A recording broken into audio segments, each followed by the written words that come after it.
ಎಲ್ಲರಿಗೂ ನಮಸ್ಕಾರ.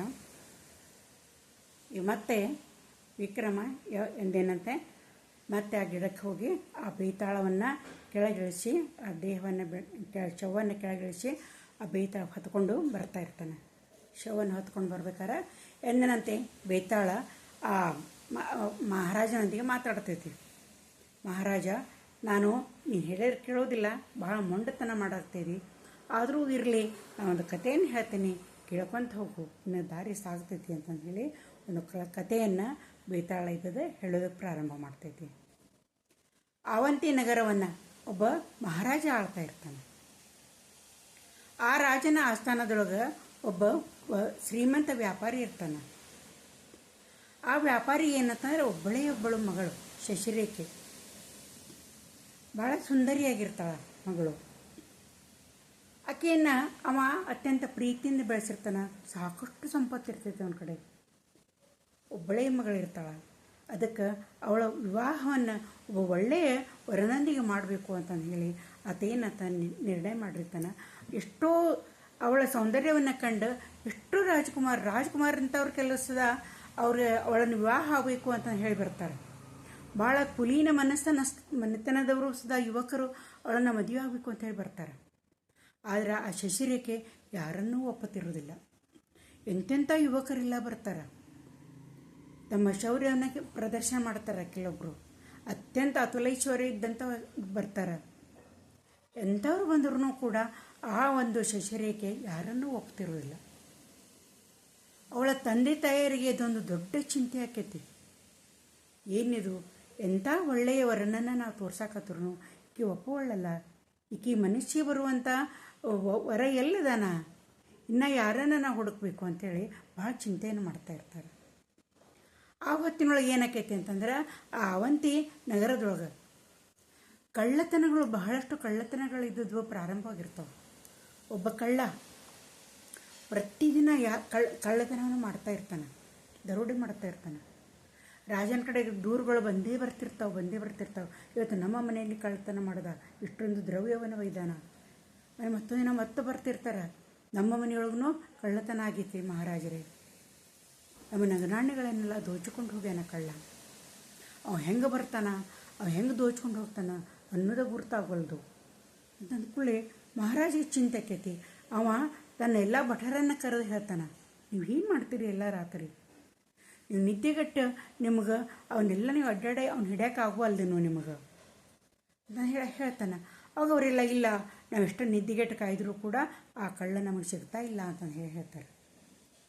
ರಾಜ ಒಂದು ನಿರ್ಧಾರವನ್ನು ಮಾಡ್ತಾನೆ, ನಾನೇ ಆ ಕಳ್ಳನನ್ನು ಹಿಡಿಬೇಕು ಅಂತ ಹೇಳಿ ಮಾರನೇ ದಿನ ನಾವೇನು ಮಾಡ್ತಾನೆ ಅಂದ್ರೆ, ಒಂದು ಕಳ್ಳನಂತೆ ತಾನು ಒಂದು ಕಳ್ಳನಂತೆ ವೇಷವನ್ನು ಹಾಕ್ಕೋತಾನೆ.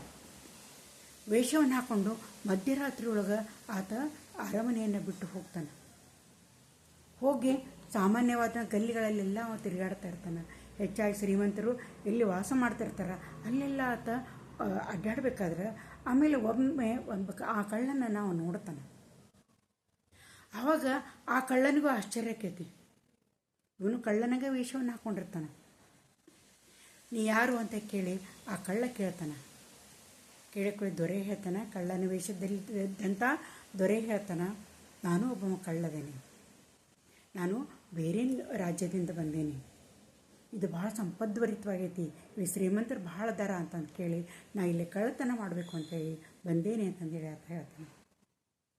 ಆವಾಗ ಇವ ಹೇಳ್ತಾನೆ, ಹೌದು, ನಾನು ಕಳ್ಳತನವನ್ನು ಮಾಡಾಕತ್ತೀನಿ, ರಾಜ ನಾನು ಹುಡುಕಬೇಕು ಅಂತ ಎಷ್ಟು ರಾಜಭಟ್ರನ್ನ ಬಿಟ್ಟಾನ, ನಾ ಇನ್ನೂ ತನಕ ಸಿಕ್ಕೇ ಇಲ್ಲ. ಕೂಡ ಅದೇಂಗೆ ನೀ ಸಿಕ್ಕಿಲ್ಲ ಅಂಥೇಳಿ ಈತ ಕೇಳ್ತಾನೆ.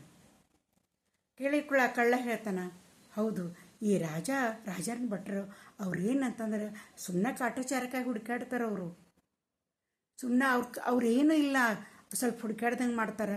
ಮತ್ತು ಅವ್ರೇನು ಭಾಳ ಆಲಸಿಗಳದಾರ, ಸೋಮಾರಿಗಳದಾರ. ಅವ್ರು ನಿಜವಾಗಿ ನಿಯತ್ತಿನಿಂದ ಕೆಲಸ ಮಾಡುವಂಥವರೇ ಇಲ್ಲ. ಅದಕ್ಕಾಗಿ ನನ್ನ ಕೆಲಸ ಭಾಳ ಸುಲಭ ಆಗೈತಿ ಅಂತಂದು ಹೇಳಿ ಆತ ಹೇಳ್ತಾನೆ. ಹಾಗಾದ್ರೆ ನೀ ಇಲ್ಲಿವರೆಗೆ ಸಾಕಷ್ಟು ಕಳ್ಳತನವನ್ನು ಮಾಡಿರಬೇಕಲ್ಲ ಅಂತಂದು ಹೇಳಿ ರಾಜನ ವೇಷದಲ್ಲಿ ಇದ್ದಂತ ಕೇಳ್ತಾನೆ. ಆವಾಗ ಆತ ಹೇಳ್ತಾನೆ, ಸಾಕಷ್ಟು ಸಂಪತ್ತನ್ನು ನಾನು ಇಲ್ಲಿ ತನಕ ಕಳ್ಳತನ ಮಾಡೇನಿ, ಇಲ್ಲೇ ನನ್ನ ಮನೆ ಐತಿ, ಇಬ್ಬರ ಜೋಡಿ ಸಾಕಷ್ಟು ಸ್ನೇಹ ಬೆಳೀತೈತಿ. ರಾಜ ಬೆಳೆಸ್ತಾನೆ, ಸ್ನೇಹವನ್ನು ಬೆಳೆಸ್ತಾನೆ. ಅವಾಗ ಇಲ್ಲೇ ನನ್ನ ಮನೆ ಐತಿ, ಬಾ ನೀನು ತೋರಿಸ್ತೇನೆ ಅಂತಂದು ಹೇಳಿ ಅಲ್ಲಿ ಹೋಗಿ ಏನು ಮಾಡ್ತಾನೆ ಅಂತಂದ್ರೆ ಒಂದು ಗವಿಯೊಳಗೆ, ಗವಿ ಅಂತ ಇರುವಂಥ ಒಂದು ಗುಹೆ ಇರುವಂಥ ಗವಿಯೊಳಗೆ ಹತ್ತು ಹೋಗ್ತಾನೆ. ಹೋಗಿ ಅಲ್ಲಿ ಒಳಗೆ ಹೋದ್ಕೊಳ್ಳೋ ವಿಸ್ತಾರವಾದಂಥ ಒಂದು ಮನೆಗತ್ತಲೆ ಎಲ್ಲ ಇರ್ತೈತಿ. ಅಲ್ಲಿ ಅವನು ಏನಂತಂದ್ರೆ ತಾನು ಕಳ್ಳತನ ಮಾಡಿದಂಥ ಎಲ್ಲ ದ್ರವ್ಯವನ್ನು, ನಗನಾಣ್ಯಗಳನ್ನು ಎಲ್ಲ ಇಟ್ಟಿರ್ತಾನೆ ಕಳ್ಳ. ಅದನ್ನು ಈ ರಾಜನಿಗೆ ಆತ ತೋರಿಸ್ತಾನೆ. ನೋಡು, ನಾನು ಎಷ್ಟೊಂದು ದ್ರವ್ಯವನ್ನು ನಾನು ದೋಚಿಕೊಂಡೀನಿ ನಾನು. ಆಮೇಲೆ ಇವ ಕೇಳ್ತಾನೆ, ನಿನಗಿದು ತಪ್ಪು ಅನಿಸೋದಿಲ್ಲೇನೋ? ಅವ ಹೇಳ್ತಾನೆ, ಕಳ್ಳ ಏನು ಮಾಡಲಿ, ನಂಗೆ ಮೊದಲಿಂದ್ರೂ ನನಗೆ ಒಳ್ಳೆಯ ಇದನ್ನ ಸಿಕ್ಕಿಲ್ಲ, ಮೊದಲಿಂದ ಈ ಕಳ್ಳತನವನ್ನು ಮಾಡ್ಕೊಂಡು ಬಂದೀನಿ ನಾನು ಅಂತಂದು ಹೇಳ್ತಾನೆ. ಅಂದ್ಕೊಳ್ಳಿ ಆವಾಗ ಮಹಾರಾಜ ಏನು ಮಾಡ್ತಾನೆ ಅಂತಂದ್ರೆ ತನ್ನ ಒಂದು ಏನು ಕಟಾರಿನ ಮುಚ್ಚಿಟ್ಕೊಂಡಿರ್ತಾನೆ ಅದನ್ನು ತೆಗೆದು ಅವನ ಮೇಲೆ ಆಕ್ರಮಣವನ್ನು ಮಾಡ್ತಾನೆ. ಇವತ್ತಿಗೆ ನಿನ್ನ ಆಟ ಮುಗೀತು, ನಾನು ಈ ದೇಶ ರಾಜ ಅದೇನಿ, ನಾನು ನಿನ್ನ ಹುಡುಕಬೇಕು ಅಂತೇಳಿ ಭಾಳ ಪ್ರಯತ್ನ ಪಟ್ಟೆ, ಯಾವ ರಾಜಭಟರಿಗೂ ನೀನು ಸಿಗಲಿಲ್ಲ, ಅದಕ್ಕೆ ನಾನು ಮಾರುವೇಷದ್ರು ಬಂದೀನಿ ಅಂತೇಳಿ ಅವನ ಮೇಲೆ ಆಕ್ರಮಣವನ್ನು ಮಾಡ್ತಾನೆ. ಕಳ್ಳನಿಗೆ ಅವನಿಗೂ ಬಹಳಷ್ಟು ಸೆಣಸಾಟ ಆಗ್ತೈತಿ. ಆದರೂ ಕೂಡ ಏನಂತಂದ್ರೆ ಮಹಾರಾಜ ಅವನ ಆಕ್ರಮಣಗಳಿಂದ ತಪ್ಪಿಸ್ಕೊಂಡು ಮಾಡಿ ಒಂದು ಹಂತದೊಳಗೆ ಆ ಕಳ್ಳನನ್ನು ಹಿಡಿತಾನೆ. ಹಿಡಿದು ಅವನ ಕೈಗಳನ್ನು ಬಲವಾಗಿ ಹಗ್ಗದಿಂದ ಕಟ್ಟಿ ಅವನೇನಂತಂದ್ರೆ ಎಳ್ಕೊಂಡು ಬರ್ತಾನೆ. ಎಳ್ಕೊಂಡು ಬಂದು ಮರುದಿನ ತನ್ನ ಆಸ್ಥಾನದೊಳಗೆ ಆತ ಬರ್ತಾನೆ. ಬಂದು ಎಲ್ಲ ದೂರುಗಳು, ಪ್ರಜೆಗಳ ಭಾಳ ದೂರುಗಳು ಹೇಳ್ತಿರ್ತಾರೆ, ಎಲ್ಲ ಶ್ರೀಮಂತರೆಲ್ಲ ದೂರುಗಳನ್ನು ಕೊಡ್ತಿರ್ತಾರೆ. ಅವರೆಲ್ಲರೂ ಕಳ್ಳ ಸಿಕ್ಕಾನ ತಗೋ ಅವರೆಲ್ಲರೂ ಬರ್ತಾರೆ.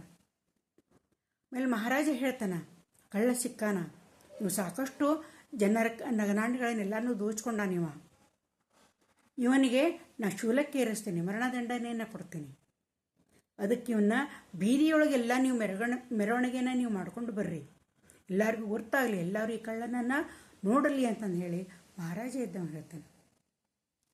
ಆವಾಗ ಇವರೆಲ್ಲರೂ ಏನು ಮಾಡ್ತಾರೆ ಅಂದರೆ ರಾಜಭಟರು, ಒಂದಿಷ್ಟು ಸೇವಕರು ಎಲ್ಲರೂ ಆತನನ್ನು ಕರ್ಕೊಂಡು ಸರಪಳಿಯಿಂದ ಅವನ ಕೈಕಾಲುಗಳನ್ನು ಕಟ್ಟಿರ್ತಾರೆ, ಕರ್ಕೊಂಡು ಅವನ್ನ ಮೆರವಣಿಗೆ ಮಾಡ್ತಾ ಹೋಗ್ತಾ ಇರ್ತಾರೆ. ಅವನಿಗೆ ಡಂಗರವನ್ನು ಸಾರ್ತಾ ಹೋಗ್ತಾ ಇರ್ತಾರೆ.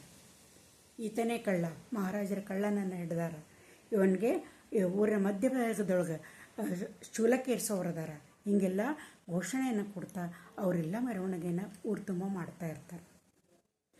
ಆವಾಗ ಆ ಕಳ್ಳನನ್ನು ಈ ಒಂದು ಶಶಿರೇಖೆ ಇದ್ದಾಕೆ ನೋಡ್ತಾಳೆ. ಎಲ್ಲರೂ ಹೋಗ್ತಿರ, ಎಲ್ಲರೂ ಮನೆಗೆ ಹೊರಗೆ ಬಂದು ನೋಡ್ತಿರ್ತಾರೆ, ಕಳ್ಳ ಸಿಕ್ಕಾನ ಅಂತ ಎಲ್ಲರಿಗೂ ಆಸಕ್ತಿ ಇರ್ತೈತಿ. ಶಶಿರೇಖೆ ಆ ಕಳ್ಳನನ್ನು ನೋಡ್ತಾನೆ. ಕಳ್ಳ ನೋಡ್ತಾಳೆ. ಕಳ್ಳನು ಕೂಡ ಅವಳ ಕಡೆಗೆ ಒಂದು ಸರಿ ನೋಡ್ತಾನೆ. ನೋಡಿದ ಕೂಡಲೇ ಅವಾಗ ಆಕೆ ಏನು ಅನ್ನಿಸ್ತೈತಿ ಅಂತಂದ್ರೆ, ಈ ಕಳ್ಳನನ್ನು ಮದುವೆ ಆಗಬೇಕು ಅಂತಂದು ಹೇಳಿ ಅನ್ನಿಸ್ತೈತಿ. ಎಂಥ ವಿಪರ್ಯಾಸ ನೋಡ್ರಿ, ಎಂತೆಂಥ ವರಗಳು ಬಂದರೂ ಆಕೆ ಮದುವೆ ಆಗಬೇಕು ಅಂತ ಹೇಳಿ ಅನಿಸಿರೋದಿಲ್ಲ, ಎಲ್ಲರನ್ನೂ ತಿರಸ್ಕಾರ ಮಾಡಿರ್ತಾಳೆ. ಈ ಕಳ್ಳನನ್ನು ಮದುವೆ ಆಗಬೇಕು ಅಂತಂದೇಳಿ ಆಕೆ ಅನ್ನಿಸ್ತೈತಿ. ತನ್ನ ತಂದೆ ಕಡೆ ಹೋಗ್ತಾಳೆ, ಅಪ್ಪ ಈಗೇನು ಕರ್ಕೊಂಡು ಹೊಂಟಾರಲ್ಲ, ಈ ಕಳ್ಳನನ್ನು ನಾನು ಮದುವೆ ಆಗ್ತೇನೆ ಅಂತ ಹೇಳ್ತಾಳೆ. ತಂದೆ ಅಂತ ನಿನಗೆ ಹುಚ್ಚಿಗಿಚ್ಚು ಹಿಡಿದೈತೇನೋ ಅಂತ ಹೇಳ್ತಾನೆ.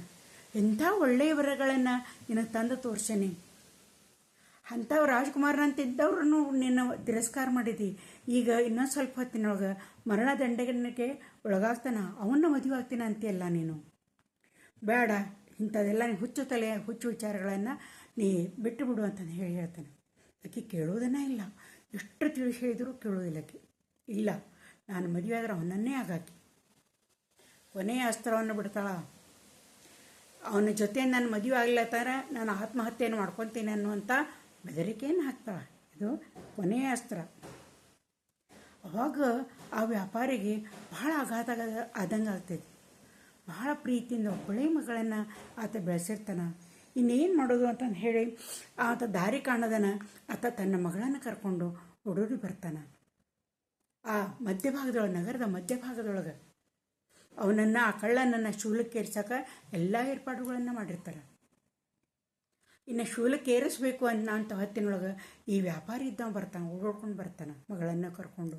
ಮಹಾರಾಜ ನಿಲ್ಲಿಸ್ರಿ ಅಂತ ಹೇಳ್ತಾನೆ.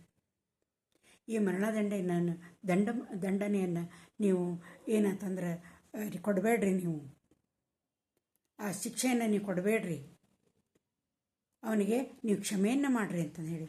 ಅವ ಮಹಾರಾಜ ಅಂತಾನ, ಏನು ನೀನು ಇವನ್ನ ಎಷ್ಟು ಕಳ್ಳತನವನ್ನು ಮಾಡ್ಯಾನ, ಇವನಿಗೆ ನೀನು ಶಿಕ್ಷೆ ಕೊಡಬೇಡ ಅಂತ ಹೇಳ್ತಿಲ್ಲ, ಇದು ಸರಿ ಏನು ಅಂತ ಕೂಡಲೇ ಆವಾಗ ಆತ ಹೇಳ್ತಾನೆ, ಏನು ಮಾಡಲಿ ಮಹಾರಾಜ, ಒಬ್ಬಳು ಮಗಳು, ಅವಳು ಎಷ್ಟು ಮಂದಿನ ವರಗಳನ್ನು ತೋರಿಸಿದ್ರು ಆಕೆ ಮದುವೆ ಆಗಿ ತಯಾರಿರಲಿಲ್ಲ. ಈ ಕಳ್ಳನನ್ನ ಮದುವೆ ಆಗ್ತೇನೆ ಅಂತ ಕುಂತಾಳ. ಯಾಕಂದ್ರೆ ಆತ್ಮಹತ್ಯೆ ಮಾಡ್ಕೋತೇನೆ ಅನ್ನಕತ್ತಾಳ. ಮಹಾರಾಜ, ನನ್ನ ಸಂಪತ್ತು ಭಾಳ ಐತಿ, ಭಾಳ ಸಂಪತ್ತನ್ನು ಕೊಡ್ಸೀನಿ, ಅದೆಲ್ಲವನ್ನೂ ನಿಮಗೆ ನಾ ತಂದು ಒಪ್ಪಿಸ್ತೀನಿ. ನಿಮ್ಮ ಪಾದಗಳಿಗೆ ನಾನೆಲ್ಲ ಸಂಪತ್ತನ್ನು ಒಪ್ಪಿಸ್ತೀನಿ. ಆದರೆ ದಯಮಾಡಿ ಅವನನ್ನು ಕ್ಷಮಾ ಮಾಡಿರಿ. ನನ್ನ ಮಗಳೊಂದಿಗೆ ಅವಳ ಮದುವೆಯನ್ನು ಮಾಡ್ತೀನಿ. ಅವಳ ನಸೀಬದೊಳಗೆ ಅಥವಾ ಅವಳು ಹೆಂಗೈತೋ ಆ ರೀತಿ ಆಗಲಿ ಅಂತಂದು ಹೇಳಿ ಬೇಡ್ಕೊತಾನವ. ಬೇಡ್ಕೊಂಡ್ಕೊಳ್ಳೇನ ಆವಾಗ ಆ ರಾಜ ಅಂತಾನ ಆ ಮಗಳಿಗೂ ಹೇಳ್ತಾನೆ, ಅಲ್ಲ ಈಗ ಶೂಲಕ್ಕೆ ಏರಿಸ್ಬೇಕಂತ ಎಲ್ಲ ತಯಾರಿ ಮಾಡೈತಿ, ನೀ ಎಂಥ ಹುಚ್ಚದಿ, ನೀನು ಇಂಥ ಒಂದು ನಿರ್ಧಾರವನ್ನು ಯಾಕೆ ಮಾಡಾಕತ್ತಿ ಅಂದ್ಕೊಳ್ಳೆ. ಅವಾಗಕ್ಕೆ ಹೇಳ್ತಾಳೆ, ನನಗೆ ಗೊತ್ತಿಲ್ಲ, ನನಗೆ ಅವನನ್ನೇ ಮದುವೆ ಆಗಬೇಕು ಅಂತಂದು ಹೇಳಿ ನನಗೆ ಆಸೆ ಆಗೈತಿ. ಇಲ್ಲ ಶೂಲಕ್ಕೆ ಏರಿಸೋದೈತಲ್ಲ, ನೀವು ಏರ್ಸಿದ್ರೂ ಅವನ ವಿಧವೆಯಾಗಿ ನಾ ಇರ್ತೇನೆ. ಈ ಸದ್ಯ ಅವನನ್ನು ಮದುವೆ ಆಗ್ತೇನೆ, ಮರುಕ್ಷಣದೊಳಗೆ ನೀವು ಶೂಲಕ್ಕೆ ಏರಿಸಿದ್ರೆ ಅವನ ವಿಧವೆಯಾಗಿ ನಾನು ಇಡೀ ಜೀವನವನ್ನು ಕಳೀತೀನಿ ಅಂತ ಹೇಳ್ತಾಳೆ. ಆವಾಗ ರಾಜಗೆ ಬಹಳ ಆದಂಗೆ ಆಗ್ತೈತಿ. ಏನು ಮಾಡೋದು ಅಂತಂದು ಹೇಳಿ ಅವನ ತಂದೆಯ ಒಂದು ಕಳಕಳಿಗೆ ಮರುಗಿ ಆ ಮರುಕವನ್ನು ನೋಡಲಾರ್ದ ಆತ ಶಿಕ್ಷೆಯನ್ನು ಏನು ಮಾಡ್ತಾನೆ ಅಂತಂದ್ರೆ ಇದು ಮಾಡ್ತಾನೆ, ಕ್ಯಾನ್ಸಲ್ ಮಾಡ್ತಾನೆ. ಆಮೇಲೆ ಕಳ್ಳನಿಗೆ ನನ್ನ ಇದ್ರೊಳಗನ್ನ ಒಂದು ನೀನು ಉದ್ಯೋಗವನ್ನು ಕೊಡ್ತೀನಿ, ನೀನು ಇಷ್ಟೆಂದು ಉದ್ಯೋಗವನ್ನು ಮಾಡಪ್ಪ ಅಂತಂದು ಹೇಳಿ ಹೇಳ್ತಾನೆ. ಆವಾಗ ಆ ಕಳ್ಳ ಜೋರಾಗಿ ಅಳ್ತಾನೆ. ಆಮೇಲೆ ಒಮ್ಮೆ ಜೋರಾಗಿ ನಗಾಕ್ ಶುರು ಮಾಡ್ತಾನೆ. ಈ ಕಥೆಯನ್ನು ಬೇತಾಳ ಹೇಳ್ತೈತಿ ಮಹಾರಾಜನಿಗೆ. ಆಮೇಲೆ ಹೇಳ್ತೈತಿ, ಮಹಾರಾಜ, ಆ ಕಳ್ಳ ಇಷ್ಟೆಲ್ಲ ಸುಖ ಅಂತ ಆಯ್ತು, ಆದ್ರೂ ಆ ಕಳ್ಳ ಮೊದಲು ಯಾಕಷ್ಟು ಜೋರಾಗಿ ಅತ್ತ, ಆಮೇಲೆ ಯಾಕಷ್ಟು ಜೋರಾಗಿ ನಕ್ಕ, ಸರಿಯಾದಂಥ ಉತ್ತರವನ್ನು ಹೇಳು, ಇಲ್ಲ ತಾನೇ ಅಂತಲ್ಲಿ ಹೊಡಿತೀನಿ ಅಂದ್ಕೂಳೆ ಮಹಾರಾಜ ಹೇಳ್ತಾನೆ. ಅವನು ಕಳ್ಳ, ಅವನಿಗೆ ಯಾರೂ ಕರುಣೆ ತೋರಿಸ್ತಾ ಇರೋದಿಲ್ಲ. ಅಂಥದ್ರೊಳಗೆ ಆ ವ್ಯಾಪಾರಿ ಬಂದು ಇವ್ ನನ್ನ ಬಿಡುಗಡೆ ಮಾಡಿರಿ, ನನ್ನೆಲ್ಲ ಆಸ್ತಿಯನ್ನು, ನಾನು ಕಷ್ಟಪಟ್ಟು ಗಳಿಸಿದ ಆಸ್ತಿಯನ್ನು ನಾನು ನಿಮ್ಮ ಪಾದದೊಳಗೆ ಇಡ್ತೀನಿ ಅಂತ ಹೇಳ್ತಾನೆ. ಇವನ ಋಣವನ್ನು ನಾನು ಹೆಂಗೆ ತೀರಿಸಲಿ, ನನಗೆ ಈ ಶಿಕ್ಷೆ ಇರಲಿಲ್ಲ ಅಂದರೆ ಇವನ ಪಾದ ಸೇವೆಯನ್ನು ಮಾಡೋದನ್ನ ತೀರಿಸ್ತಿದ್ನಲ್ಲ ಅಂತಂದು ಹೇಳಿ ಅವ್ನು ಭಾಳ ದುಃಖ ಆಗೈತಿ, ಅಳ್ತಾನವ. ಮತ್ತು ಯಾಕೆ ನಕ್ಕ ಅಂತ ಕೇಳ್ತೈತಿ ಬೇತಾಳ. ಆಗ ಅವನು ಹೇಳ್ತಾನೆ, ಅವನ ಮಗಳು ಶಶಿರೇಖೆ ಎಂತೆಂಥ ವರಗಳನ್ನು ಏನಕ್ಕೆ ಅಂತಂದ್ರೆ ಮದುವೆ ಆಗಕ್ಕೆ ಒಪ್ಪಲಿಲ್ದಾಕಿ, ನನ್ನಂಥ ಕಳ್ಳನನ್ನು ಆಕೆ ಮೋಹಿಸಿದ್ಲು, ನನ್ನನ್ನು ಪ್ರೀತಿಸಿದ್ಲು, ನನ್ನನ್ನು ಮದುವೆ ಆಗ್ತೇನೆ ಅಂತಂದು ಹೇಳಿ ಆಕೆ ಹಠ ತೊಟ್ಲು. ನನ್ನನ್ನು ಇಷ್ಟೊಂದು ಗಾಢವಾಗಿ ಆಕೆ ಪ್ರೀತಿಸಿ ಮದುವೆ ಆಗ್ತೇನೆ ಅಂತಂದು ಹೇಳಿ ಆಕೆ ಹಠ ಮಾಡಿಲ್ಲಲ್ಲ, ಅದಕ್ಕಾಗಿ ನನ್ನ ವಿಧಿ ಹೆಂಗೆ ಆಟ ಆಡಾಕತ್ತೈತಿ ಅಂಥೇಳಿ ನಾನು ಜೋರಾಗಿ ನಕ್ಕನ ಅವನು ಅಂತಂದು ಹೇಳಿ ಏನಂತ ಮಹಾರಾಜ ಹೇಳ್ತಾನೆ. ಅವನ ನಗು ಬಂತು, ನಕ್ಕು ಬಿಟ್ಟ ಅವನು ಅಂತೇಳಿ. ಆವಾಗ ಬೇತಾಳ ಇದ್ದದ್ದು, ಸರಿಯಾಗಿ ಹೇಳಿದೆ ಮಹಾರಾಜ, ಆದರೆ ನೀನು ಮಾತಾಡದೆ ಮೌನವನ್ನು ಮುರಿದಿದೆ ಅಂತಂದು ಹೇಳಿ ಹಾರಿ ಹೋಗಿಬಿಡ್ತೈತಿ. ಇಲ್ಲಿಗೆ ಈ ಕತೆ ಮುಗಿತು.